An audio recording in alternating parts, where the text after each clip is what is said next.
I am Alexis Clark reporting with the Leaf Chronicle in Clarksville, Tennessee, part of USA Today. Joining me, I have Chris Young, one of the few Tennesseans whose life sentence in prison was commuted by former President Donald Trump.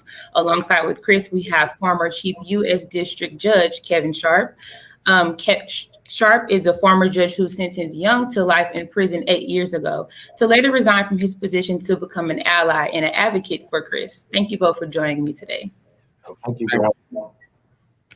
Now, Chris, it's been about a week since you've been released from prison. With having a life sentencing, I can only imagine that you've dreamed about a day like January 20th. How are you feeling as a free man today?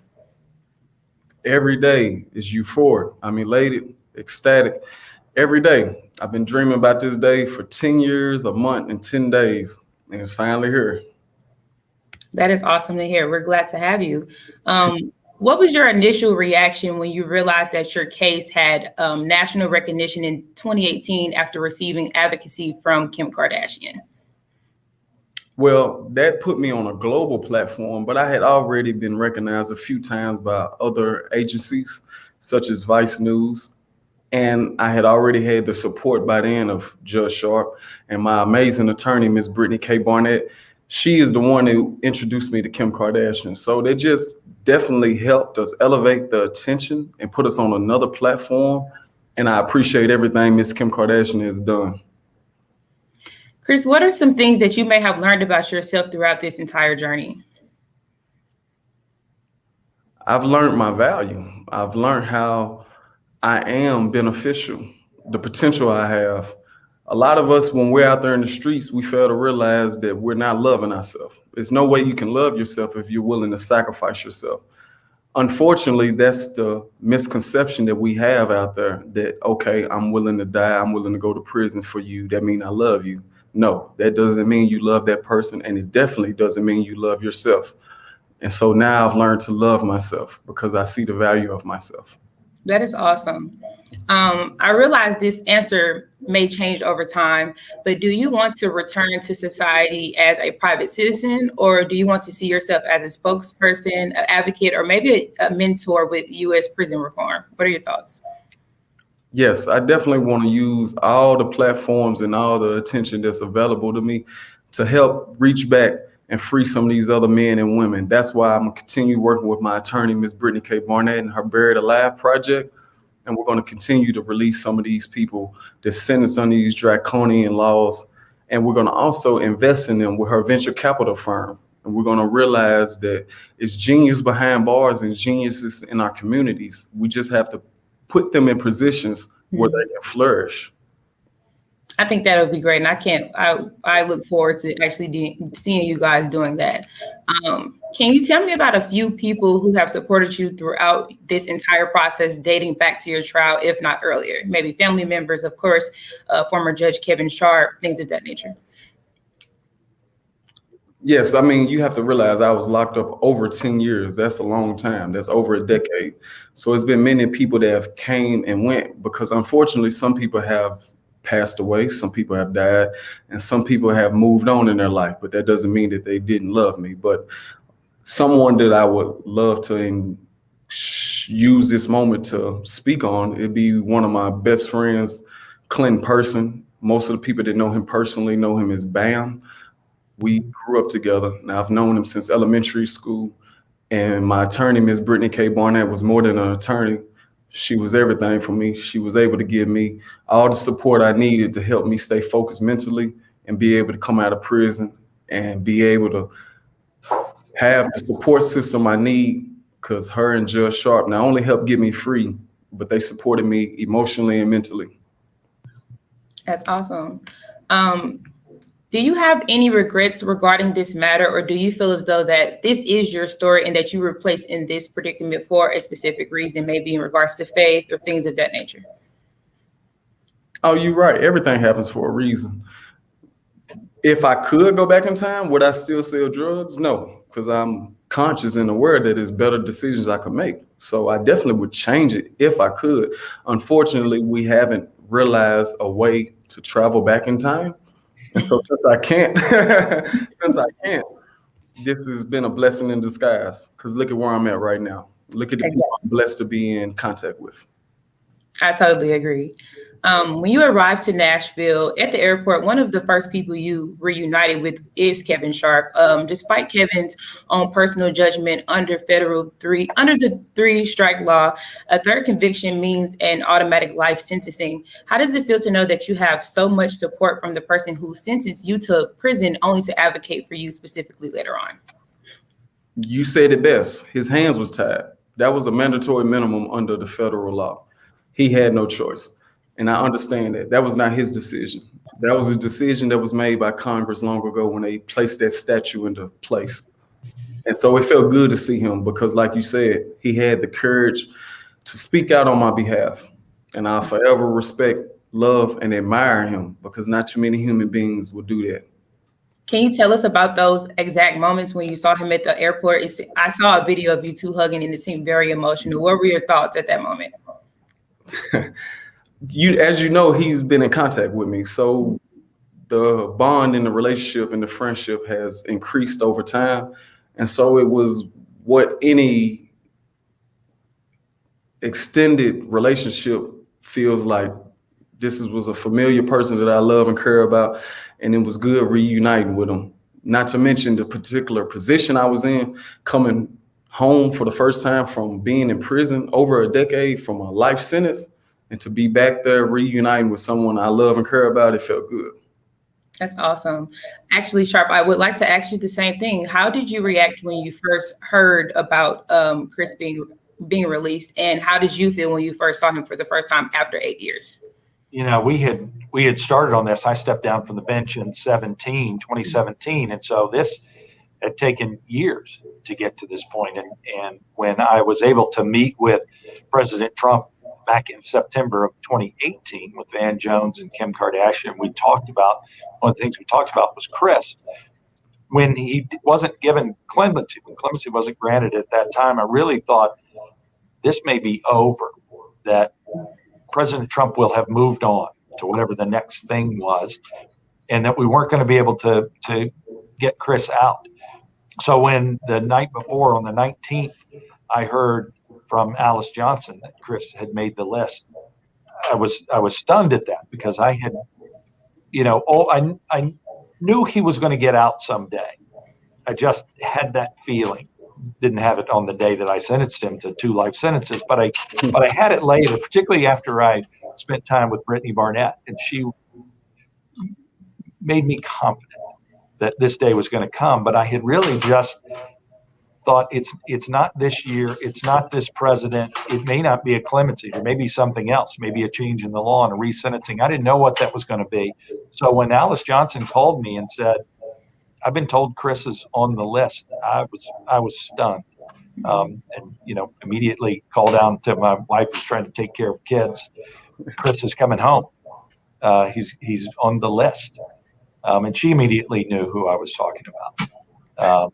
So that was such an exciting moment, but really eclipsed by the moment when he comes walking down. I can see him walking down the terminal at the Nashville airport. Waiting for him to get past the security checkpoint. And, there was nothing else that I could do but hug him. We had spoken, but I hadn't seen Chris since I sentenced him. Last time I saw Chris, he was wearing an orange jumpsuit and telling me about the things that he would do were he ever a free man, which I'm thinking that's great, but you're not going to be a free man. And it made me realize all the more what a waste of a human life that we were allowing to happen. So when he came walking down that corridor, there was only one thing I could do, and that's throw my arms around him. Oh. Thank him for saving both of us. This was not a one-way street. I got as much back from Chris as I was able to give. And, from my perspective, more. I think it's great to know that, you kept your faith. It's been a long time, and I'm glad to hear that you aligned what you do and your beliefs with the faith of knowing that Chris will one day get out. So you resigned from your seat of U.S. District Judge in 2017 after being a federal judge for 6 years. My question is, what resonated with you the most about this specific case? Why Chris Young?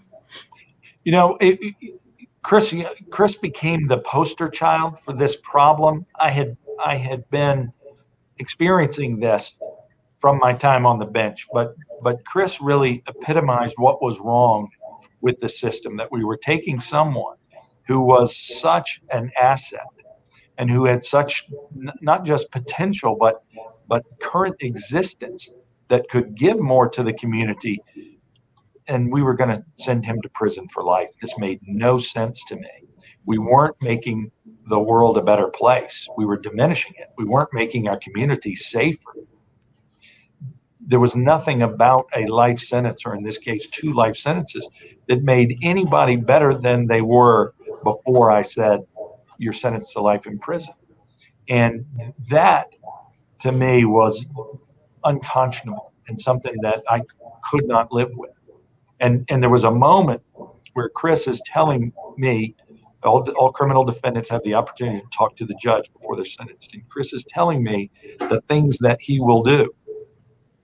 And he's talking about world history, and he's talking about, U.S. history, and he's talking about current events, and he's, talking about past events. And then he's talking about the future that could be. And that just hit me. What are we doing? Right. This is not helping. We've got to stop this. Mm-hmm. And you guys did your part. And speaking of stopping it, can you tell us a little bit about what you do now as far as, advocating for people about their fairness in their cases and things of that nature? What are you currently doing? Well, so I'm back in private practice. We have joined a firm, Sanford Heisler. Now it's Sanford Heisler Sharp. We're a social justice firm. We do a lot of discrimination work. And part of the reason that I stepped down and made the decision to step down is because there was a place like this firm that would allow me to do the things that I needed for me to keep doing, that made me believe that I'm more valuable to society off the bench than on the bench. And that was, Kevin, we're going to give you a platform, and we want you, as part of our firm's mission, to keep talking about those things. And so there are specific individuals that I work with. Leonard Peltier, a Native American who was sentenced to life in prison back in the 1970s, is someone that I'm working with, trying to obtain justice for him. But more broadly than that, talk to anyone who will listen on a small platform, on a one-to-one basis, about the problems with mandatory minimums, the problems with mass incarceration, the problems with throwing human beings away. We have to stop that. And so every chance I get, I try and talk about that, because that's where the change is going to come. It will happen in Washington, but it won't happen because of Washington. Our politicians aren't leaders. In a lot of ways, they're followers. And they're going to follow what their constituents want. And if the constituents recognize the problem and want this, it'll get done. Chris, well, to both of you guys, should there be anything that we should look forward to in the future with you guys working together as far as advocacy? I know I asked Chris about if we should look forward to anything that he would be like a private citizen or anything. Is there something that we should look forward to with you guys working together? Oh, we'll always be together. We're family now. Surrogate father, surrogate uncle, and all over friend. And he will advise me on different business endeavors and just all around work together. As for criminal justice reform, like he said, he's pushing to get Leonard Peltier the justice he deserves. And there's other individuals that we will personally seek for. One of my co-defendants, Alto Parnell, Ms. Brittany Barnett, just filed a motion to try to make sure he's released recently. She's already helped win him a new sentence. His sentence got corrected this fall, but he unfortunately still has a couple of more years. We want to get him free right now. And we're going to keep just working all around with her nonprofit, the Buried Alive Project, with my book being released, we're going to show people that the intelligence that lies not only within me, but within our community. And we're going to also create my tech company, and we're going to show these people that we can bridge the gap between the streets and innovative technology. I was actually going to just ask you about that. I saw on social media in your bio, it said something about, the gap between the streets and an innovative technology. So you guys are hoping to have a book, and that's what it will consist of. Can you elaborate a little on that? I would just take different situations from my life, being a human being that come from the city of America, and show that we can teach valuable lessons, economical, financial, and philosophical lessons through the average human being's life, and give you a more profound insight about how I grew up and what I went through. Most people have heard my life summarized and heard the broad aspects of it. I'm going to give you some more in-depth stories. Mr. Sharp, have you sentenced other young women or men with the same or similar circumstances as Chris? If so, should we look forward to you advocating for them as well? The short answer is yes, I have. Not necessarily in the same sense that the circumstances of someone with a nonviolent drug offense who gets life in prison, but most everyone who came in front of me at some point had a similar circumstance, and whether it was a life circumstance, lack of opportunity. Everyone, although individuals, had these similar threads that ran through their life, and for a lack of a better term, a trauma that had happened that then shaped their life to such an extent that they now end up in front of me in an orange jumpsuit, and or they've come out on the other side, they've done their time, and now they cannot re-enter back into society because they don't have the resources. They never learned it. Somehow, we think we're going to lock them up for 5 to 10 years, and they're going to come out on the other side, and all of a sudden, walk right into a great job, and here they are. No, right? They're now coming out worse off than they were when they went in. A lot of folks, and so, am I advocating to pick individuals? And Leonard is one of those. Sometimes yes, sometimes no. But on a global scale, yes, and I will always do that as long as I can speak. And when I can't speak anymore, I'll type it out. And when I can't type, I'll start scribbling it on a piece of paper. And we can't do this with human beings. They are human beings, and they're part of who we are.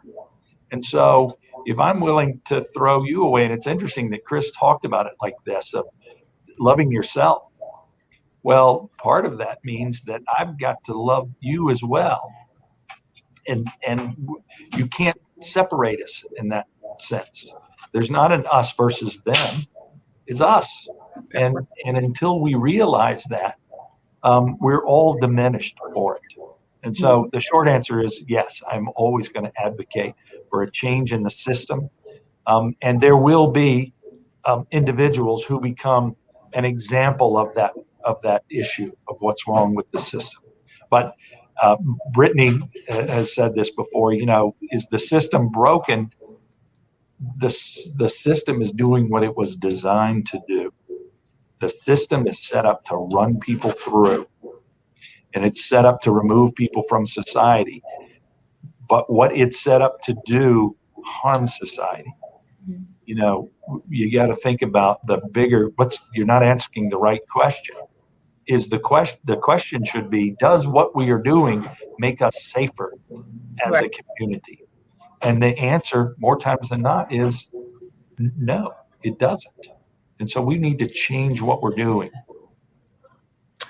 I would like to thank Ebony Wallace for that last question. That was a question from one of our viewers. We also have another question from Terry Easter, and it said, it's for Chris. What are you doing to ensure that you won't get pulled back into a bad situation as such? The first thing I would like to cite is a line of philosophy that I've always memorized. A man, once his mind has been stretched by a new idea, it can never conform back to its original shape. That's just like a shirt. if someone who's 300 pounds put on somebody's medium shirt, and then that person that wears that medium try to put it back on, it can never fit. So with that being said, I don't view the world the same way I used to. I've changed my mentality. So I perceive the world different, which means it's going to control my actions in that way that I view it. But to be specific, I have made sure I already started my life in a different way while I was in prison. Not only with my studying, but with my planning and then the support system I built up. So there's no way I'll go back to that. Mm-hmm. Now, I want to help paint a picture for our readers and our viewers about who you were prior to you being arrested.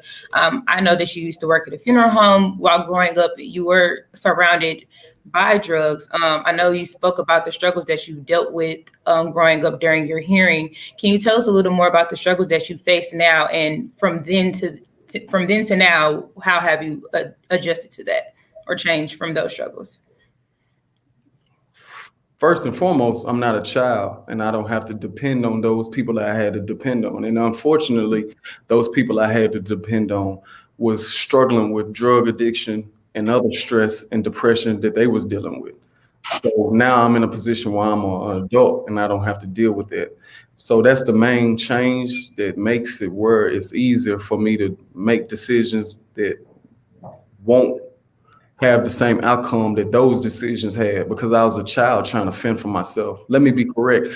My brother was a child trying to be mother, father, and big brother, which led to a lot of pressure on his shoulders, which led to me also trying to emulate not only him, but other young men that were really kids themselves. So that's where the saying, the blind leading the blind, comes from, because you have kids raising kids. You need someone who is already mature and responsible and stable financially, physically, mentally, emotionally. And unfortunately, in my community and other communities around the world, especially in America, I didn't have that, and a lot of other young men and women don't have that. Mm-hmm. Okay. Well, you guys, I just want to say this has been a pleasure, and I would like to thank you both for joining us this afternoon. And Chris, again, congratulations on being a free man. I definitely look forward to your book. I look forward to your initiatives and what the future has in store for you. Thank you guys so much. I hope you have a great rest of your day. Thank you, Alexis. All right. Thank you. Take care.